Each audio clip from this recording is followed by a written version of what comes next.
It had wow factor, but was it too far on the side of ridiculous? Photo, da-Rin. It's pretty clear that Australian fashion has a problem with men that goes beyond television morning show presenters' ill-fitting suits, the ties of politicians and AFL football shorts.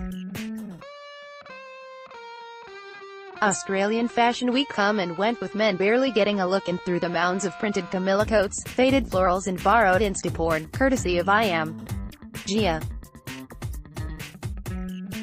It's no longer enough to say that there's not a strong market for menswear, with lads accounting for nearly 50% of the throng outside of Fashion Week's Carriage Works home. Modern-day dandies tried valiantly to catch the photographer's lenses in kilts, high-heeled boots, slogan t-shirts and pimp suits. Justin Cassin's show was met with a lukewarm response, with many of the pieces ill-fitting or lacking distinction. Photo, da-Rin. Where has all the menswear gone? Unfortunately, the schedule didn't reflect this on-trend testosterone, with only 2 shows dedicated solely to men's clothing and only one of those that could be called fashion.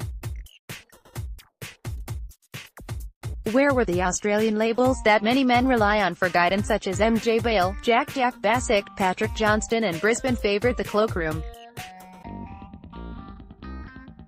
All hope rested on the slender shoulders of Melbourne designer Blair Archibald, who executed tailored and trend-driven essentials with an original approach that will appeal to fashion-forward Australian consumers. An eye for quality fabrication and directional details made Blair the last man standing.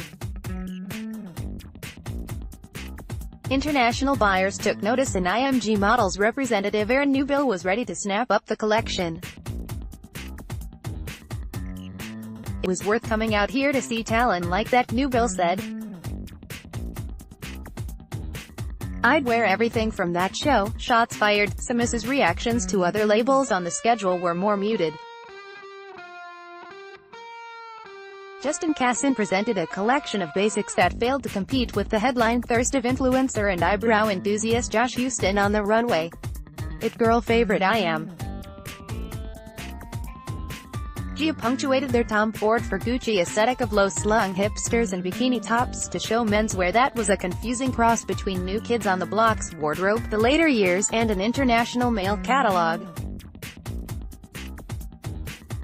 Fortunately, Akira Isagawa tipped the scales back in men and fashion's favor with a collection that included unisex pieces, fitting into the spirit of gender neutrality currently wafting around the borders of the track-suited mainstream. "I am my own fit model," Isagawa says.